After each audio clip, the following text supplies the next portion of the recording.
ಸ್ನೇಹಿತರೆ, ಮೀಡಿಯಾ ಮಾಸ್ಟರ್ಸ್ಗೆ ಸ್ವಾಗತ, ಸುಸ್ವಾಗತ.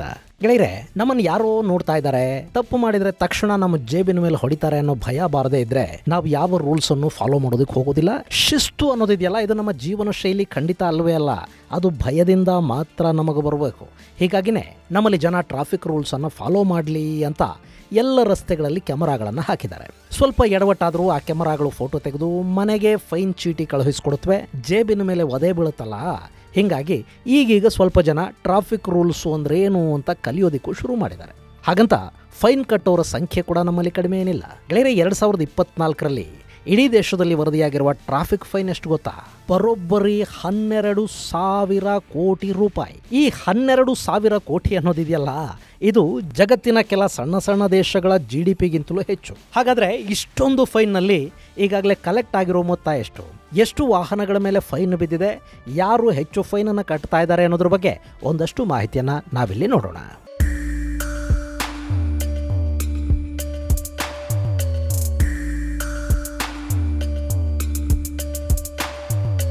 ಗೆಳೆಯರೆ, ನಮ್ಮ ಪಕ್ಕದಲ್ಲಿರೋ ಪಾಕಿಸ್ತಾನ ಬರೀ $1 ಬಿಲಿಯನ್ ಬೇಲ್ಔಟ್ ಪ್ಯಾಕೇಜ್ಗಾಗಿ IMFನ ಮುಂದೆ ಕೈ ಕಟ್ಕೊಂಡೇ ನಿಂತಿರತ್ತೆ. ಅದೇ $1 ಬಿಲಿಯನ್ ಹಣ ಅವತ್ತು ಶ್ರೀಲಂಕಾದ ಹತ್ರ ಇದ್ದುಬಿಟ್ಟಿದ್ರೆ ಅವರು ದಿವಾಳಿನೇ ಆಗ್ತಾ ಇರಲಿಲ್ಲ. ಇನ್ನು $1 ಬಿಲಿಯನ್ ನಷ್ಟು ಹಣ ಅನ್ನೋದು ಜಗತ್ತಿನ 5-6 ದೇಶಗಳ GDPಗೆ ಸಮ. ಅಂಥ $1 ಬಿಲಿಯನ್ ಗಿಂತ ಹೆಚ್ಚು ಹಣ ಭಾರತದಲ್ಲಿ ಕೇವಲ ಟ್ರಾಫಿಕ್ ಫೈನ್ ಮೂಲಕ ಕಲೆಕ್ಟ್ ಆಗ್ತಾ ಇದೆ. 2024ರ ಲೆಕ್ಕಾಚಾರಗಳ ಪ್ರಕಾರ ನಮ್ಮ ದೇಶದಲ್ಲಿ ಟ್ರಾಫಿಕ್ ಪೊಲೀಸರು ಹರಿದಿರುವ ಟ್ರಾಫಿಕ್ ಚಲಾನ್ಗಳ ಒಟ್ಟು ಮೊತ್ತ 12,000 ಕೋಟಿ ರೂಪಾಯಿ, ಅಂದ್ರೆ $1.42 ಬಿಲಿಯನ್. ಸ್ನೇಹಿತರೆ, 2024ರಲ್ಲಿ ಒಟ್ಟು 8 ಕೋಟಿ ಚಲನ್ಗಳನ್ನು ಹರಿಯಲಾಗಿದೆ. ಅದರಲ್ಲಿ 12,000 ಕೋಟಿ ಫೈನ್ ಹಾಕಿದ್ದಾರೆ. ಈ ಹಿಂದೆ 2019ರಿಂದ 2024ರವರೆಗಿನ 5 ವರ್ಷಗಳ ಅವಧಿಯಲ್ಲಿ 12,000 ಕೋಟಿ ರೂಪಾಯಿಗಳಷ್ಟು ಫೈನ್ ಕಲೆಕ್ಷನ್ ಆಗಿತ್ತು. ಆದರೆ ಈ ಬಾರಿ 2024ರ ಒಂದೇ ವರ್ಷದಲ್ಲಿ 12,000 ಕೋಟಿ ರೂಪಾಯಿಗಳಷ್ಟು ಫೈನ್ ರಸೀದಿ ಹರಿದಿದ್ದಾರೆ. ನಿಮಗೆ ಗೊತ್ತಿರಲಿ, 2022ರ ಲೆಕ್ಕಾಚಾರದ ಪ್ರಕಾರ ನಮ್ಮ ದೇಶದಲ್ಲಿ ಸುಮಾರು 35 ಕೋಟಿಗೂ ಅಧಿಕ ವಾಹನಗಳಿವೆ. ಅದರಲ್ಲಿ 21 ಕೋಟಿಗೂ ಅಧಿಕ ದ್ವಿಚಕ್ರ ವಾಹನಗಳಿದ್ರೆ 7 ಕೋಟಿಗೂ ಅಧಿಕ ಕಾರುಗಳು ಹಾಗೂ ಇನ್ನಿತರ ಎಲ್ಲ ವಾಹನಗಳು ಇವೆ. ಇನ್ನು ಇದರಲ್ಲಿ CNG ವಾಹನಗಳು, ಪೆಟ್ರೋಲು, ಡೀಸೆಲ್, ಎಲೆಕ್ಟ್ರಿಕ್ ವಾಹನಗಳು ಇವೆಲ್ಲ ಕೂಡ ಸೇರ್ಕೊಳ್ಳುತ್ತವೆ. ಈ 35 ಕೋಟಿ ವಾಹನಗಳ ಪೈಕಿ 50% ವಾಹನಗಳು ರಸ್ತೆಗಿಳಿಯುತ್ತವೆ ಅಂತ ನಾವು ಅಂದ್ಕೊಂಡ್ರೆ 17.5 ಕೋಟಿ ವಾಹನಗಳಾದವು. ಇಲ್ಲಿ 2024ರಲ್ಲಿ ಸುಮಾರು 8 ಕೋಟಿ ದಂಡದ ರಸೀತಿಗಳನ್ನ ಹರಿದಿದ್ದಾರೆ. ಅಂದ್ರೆ ರಸ್ತೆಯಲ್ಲಿ 2 ವಾಹನ ಓಡಾಡಿದ್ರೆ ಆ ಪೈಕಿ ಸರಾಸರಿ 1 ವಾಹನಕ್ಕೆ ಫೈನ್ ಬೀಳ್ತಲೇ ಇದೆ. ಅದು ಹೆಲ್ಮೆಟ್ ಇಲ್ಲದೆ ಇರೋದಾಗಿರಬಹುದು, ಸಿಗ್ನಲ್ ಜಂಪ್ ಇರಬಹುದು, ನೋ ಪಾರ್ಕಿಂಗ್ ಇರಬಹುದು, ಮೊಬೈಲ್ ಅಲ್ಲಿ ಮಾತಾಡ್ತಾ ಡ್ರೈವ್ ಮಾಡ್ತಾ ಇರೋದಿರಬಹುದು, ಸೀಟ್ ಬೆಲ್ಟ್ ಹಾಕೊಂಡಿಲ್ಲ ಅನ್ನೋದಿರಬಹುದು, ಎರ್ರಾಬಿರ್ರಿ ಗಾಡಿ ಓಡಿಸೋದಿರಬಹುದು. ಹೀಗೆ ನಾನಾ ವಿಧದ ಟ್ರಾಫಿಕ್ ಫೈನ್ ಅನ್ನ ಈ ವಾಹನಗಳ ಮೇಲೆ ಹಾಕಲಾಗಿದೆ. ಇದರಲ್ಲಿ 45% ಚಲನ್ಗಳನ್ನ ದ್ವಿಚಕ್ರ ವಾಹನಗಳ ಮೇಲೆ ಹರಿದಿದ್ರೆ ಇನ್ನುಳಿದ 55% ಫೈನು ಬೇರೆ ಬೇರೆ ವಾಹನಗಳಿಗೆ ಹಾಕಲಾಗಿದೆ.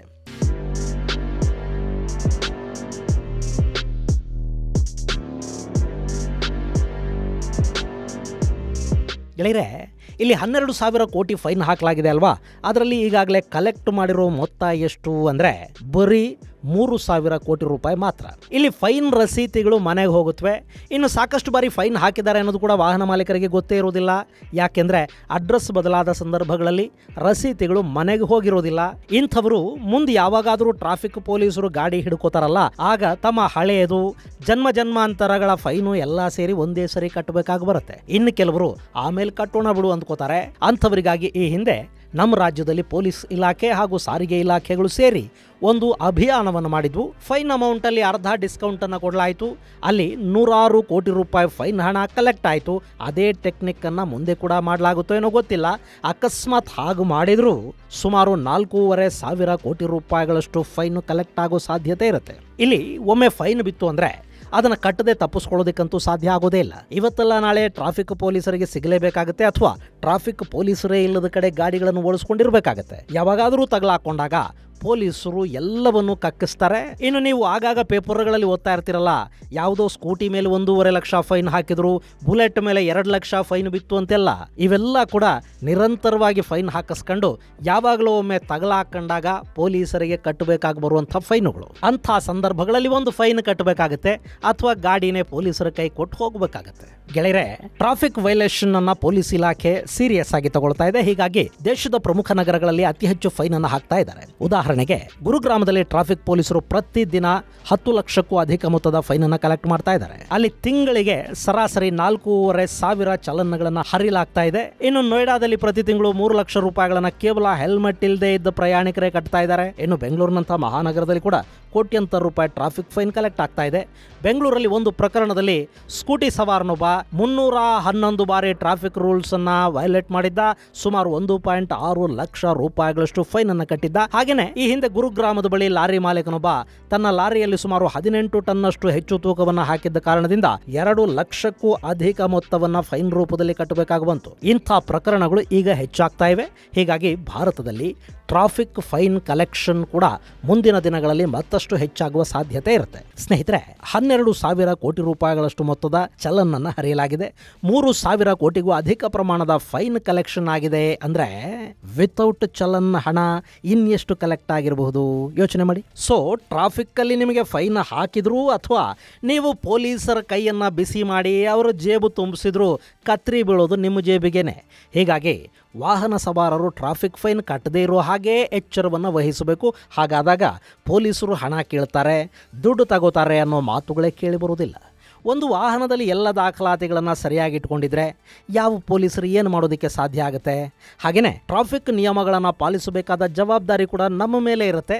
ಈಗ ಮೈಸೂರು ಬೆಂಗಳೂರು ರಸ್ತೆಯನ್ನು ಉದಾಹರಣೆಯಾಗಿ ನಾವು ನೋಡೋದಾದರೆ, ಆ ರಸ್ತೆಯಲ್ಲಿ ಕ್ಯಾಮರಾಗಳನ್ನು ಅಳವಡಿಸಿ ವಾಹನ ಸವಾರರಿಗೆ ದಂಡದ ಬಿಸಿ ಮುಟ್ಟಿಸುವವರೆಗೆ ಅಲ್ಲಿ ವಿಪರೀತ ಪ್ರಮಾಣದಲ್ಲಿ ಅಪಘಾತಗಳಾಗ್ತಾ ಇತ್ತು. ಯಾರದ್ದೋ ಸ್ಪೀಡಿಗೆ, ಮತ್ಯಾರದ್ದೋ ರೋಮಾಂಚನಕ್ಕೆ, ಯಾರದ್ದೋ ಮೋಜಿಗೆ ಮತ್ಯಾರೋ ಬಲಿಯಾಗ್ತಾ ಇದ್ರು. ಒಮ್ಮೆ ಆ ರಸ್ತೆಯಲ್ಲಿ ಕ್ಯಾಮರಾಗಳು ಬಿದ್ದು ವಾಹನ ಸವಾರರ ಜೇಬುಗಳ ಮೇಲೆ ಒದೆ ಬೀಳೋದಕ್ಕೆ ಶುರುವಾದ ಮೇಲೆ ಅಪಘಾತಗಳ ಸಂಖ್ಯೆ ಕೂಡ ತಾನಾಗಿ ಕಡಿಮೆ ಆಗಿದೆ. ಗೆಳೆಯರೆ, ಅಪಘಾತ ಅನ್ನೋದು ಅಚಾನಕ್ ಆಗುತ್ತೆ ಅನ್ನೋದು ನಿಜ. ಆದರೆ ಬಹಳಷ್ಟು ಬಾರಿ ಅವು ನಮ್ಮ ಬೇಜವಾಬ್ದಾರಿಯಿಂದ, ಸಹ ಸವಾರರ ಅಜಾಗರೂಕತೆಯಿಂದಲೇ ಹೆಚ್ಚಾಗಿ ಆಗ್ತಾ ಇರುತ್ತವೆ. ಇಲ್ಲಿ ಅಜಾಗರೂಕತೆ ಅಂದರೆ ಮತ್ತೆ ಟ್ರಾಫಿಕ್ ವೈಲೇಷನ್. ಸೊ ಇದೆಲ್ಲವನ್ನ ಅರ್ಥ ಮಾಡ್ಕೊಂಡು ನಾವು ಪ್ರಬುದ್ಧ ಪ್ರಜೆಗಳ ಥರ ಯೋಚನೆ ಮಾಡಿದರೆ ಯಾರಿಗೂ ಫೈನ್ ಕಟ್ಟಬೇಕಾಗೂ ಇರೋದಿಲ್ಲ, ಲಂಚ ಕೊಡೋ ಅಗತ್ಯ ಕೂಡ ಬೀಳೋದಿಲ್ಲ. ಇನ್ನು ನಗರ ಪ್ರದೇಶಗಳಲ್ಲಿ ಪೊಲೀಸರ ಕಣ್ಣಿಗೆ ಅತಿ ಹೆಚ್ಚಾಗಿ ಗುರಿಯಾಗೋರಲ್ಲಿ ಒಂದು ದ್ವಿಚಕ್ರ ವಾಹನವಾದರೆ ಮತ್ತೊಂದು ವರ್ಗ ಗೂಡ್ಸ್ ವಾಹನಗಳದ್ದು. ಇಲ್ಲಿ ಗೂಡ್ಸ್ ವೆಹಿಕಲ್ ಅಲ್ಲಿ ನಿಯಮ ಮೀರಿ ಸರಕು ಸಾಮಗ್ರಿಗಳನ್ನು ಸಾಗಿಸ್ತಾರೆ. ಹೀಗಾಗಿ ಪೊಲೀಸರು ಕೂಡ ಅವುಗಳಿಗೆ ಕೈ ಹಾಕೋದು ಹೆಚ್ಚು. ಕೆಲವರು ಫೈನ್ ಹಾಕಿದರೆ ಮತ್ತೆ ಕೆಲವರು ಕೈ ಒಡ್ತಾರೆ. ಇಲ್ಲಿ ತಪ್ಪು ಇಬ್ಬರದ್ದು ಇರುತ್ತೆ. ಯಾಕೆಂದ್ರೆ ಪೊಲೀಸರು ಫೈನ್ ಹಾಕದೆ ಲಂಚ ತಿಂದು ತಪ್ಪು ಮಾಡಿದರೆ ಗೂಡ್ಸ್ ವಾಹನಗಳ ಚಾಲಕರು ನಿಯಮ ಮೀರಿ ಹೆಚ್ಚು ತೂಕ ಹಾಕಿ ಅಥವಾ ಟ್ರಾಫಿಕ್ ರೂಲ್ಸ್ ಅನ್ನು ವೈಲೇಟ್ ಮಾಡಿ ತಪ್ಪು ಮಾಡ್ತಾರೆ. ಹೀಗಾಗಿ ಇಲ್ಲಿ ಚಾಲಕರೇ ಎಚ್ಚೆತ್ಕೊಂಡ್ರೆ ಫೈನ್ ಕಟ್ಟಬೇಕಾದ ಅಗತ್ಯ ಇರೋದಿಲ್ಲ. ಹಾಗೇನೆ ಪೊಲೀಸರು ಕೂಡ ನಿಯಮಾನುಸಾರ ಫೈನ್ ಹಾಕೋದಕ್ಕೆ ಶುರು ಮಾಡಿದರೆ ಚಾಲಕರು ಕೂಡ 100-200 ಕೊಟ್ಟು ನಾವು ತಪ್ಪಿಸ್ಕೊಂಡು ಬಿಡಬಹುದು. ಟ್ರಾಫಿಕ್ ಕಾನಿಸ್ಟೇಬಲ್ಗಳಿಗೊಂದು ಸ್ವಲ್ಪ ಸೆಗಣಿ ತಿನ್ನಿಸ್ಬಿಟ್ರೆ ಎಲ್ಲ ಸರಿ ಹೋಗ್ಬಿಡುತ್ತೆ ಅನ್ನೋ ಥರದ ಕೊಳಕು ಮನಸ್ಥಿತಿಯಿಂದ ಹೊರ ಬರೋದಕ್ಕೆ ಕೂಡ ಸಾಧ್ಯ ಆಗತ್ತೆ.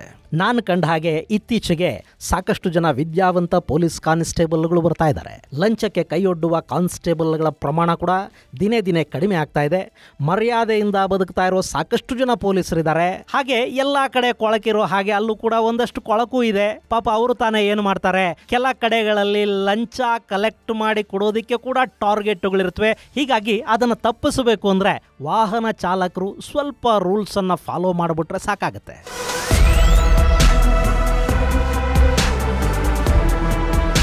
ಗೆಳೆಯರೆ, ಇನ್ನು ಈ 12,000 ಕೋಟಿ ಇದೆಯಲ್ಲ, ಇದಿಷ್ಟು ಕೇವಲ ಟ್ರಾಫಿಕ್ ಪೊಲೀಸರು ಹಾಕಿರೋ ಫೈನು.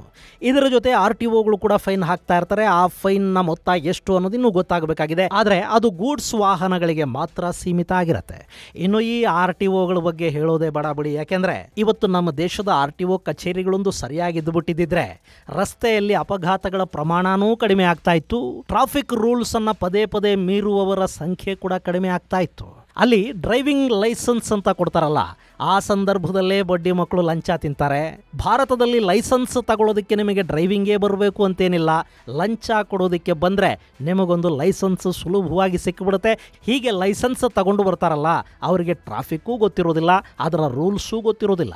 ಇಂಥ ಸಂದರ್ಭದಲ್ಲಿ ಮತ್ತು ನಮ್ಮ ರಸ್ತೆಗಳ ಮೇಲೆ ಹೀಗೆ ಲಂಚ ಕೊಟ್ಟು ಲೈಸೆನ್ಸ್ ತಗೊಳ್ಳುವವರ ಸಂಖ್ಯೆ ಹೆಚ್ಚಾಗ್ತಾ ಇರೋದ್ರಿಂದಲೇ ಅಪಘಾತಗಳ ಪ್ರಮಾಣ ಕೂಡ ಇವತ್ತು ಈ ಪರಿಯಲ್ಲಿ ಹೆಚ್ಚಾಗ್ತಾ ಇರೋದು. ಸೊ ಇದೆಲ್ಲ ತಪ್ಪಬೇಕು ಅಂದರೆ ಜನಾನೇ ಎಚ್ಚೆತ್ಕೋಬೇಕು.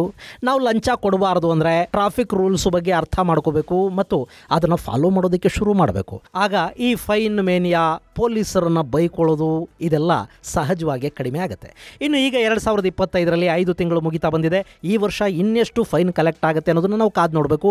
ಅಟ್ಲೀಸ್ಟ್ ಈ ವಿಡಿಯೋ ನೋಡ್ತಾ ಇರೋ ವೀಕ್ಷಕರಲ್ಲಿ ಕೆಲವರಾದರೂ ನಾನಿನ್ನು ಮುಂದೆ ಫೈನ್ ಕಟ್ಟೋದಿಲ್ಲ, ಫೈನ್ ಕಟ್ಟೋ ಥರದ ಪರಿಸ್ಥಿತಿಯನ್ನು ನಾನು ತಂದುಕೊಳ್ಳೋದೇ ಇಲ್ಲ ಅನ್ನೋ ಶಪಥ ಮಾಡಿದರೂ ಕೂಡ ನಾವು ಈ ಚಿಕ್ಕ ವಿಡಿಯೋ ಮಾಡಿದ್ದು ಸಾರ್ಥಕ ಆಗುತ್ತೆ. ಏನಂತೀರಿ? ಇದು ಗೆಳೆಯರೆ 2024ರಲ್ಲಿ 12,000 ಕೋಟಿ ರೂಪಾಯಿಗಳಷ್ಟು ಟ್ರಾಫಿಕ್ ಫೈನ್ ಹಾಕಿರೋದರ ಕುರಿತಾದ ಒಂದಷ್ಟು ಮಾಹಿತಿ. ಮುಂದಿನ ಸಂಚಿಕೆಯಲ್ಲಿ ಮತ್ತಷ್ಟು ವಿಶೇಷಗಳ ಜೊತೆ ಮತ್ತೆ ಭೇಟಿಯಾಗೋಣ. ಅಲ್ಲಿವರೆಗೆ ಜೈ ಹಿಂದ್, ಜೈ ಕರ್ನಾಟಕ.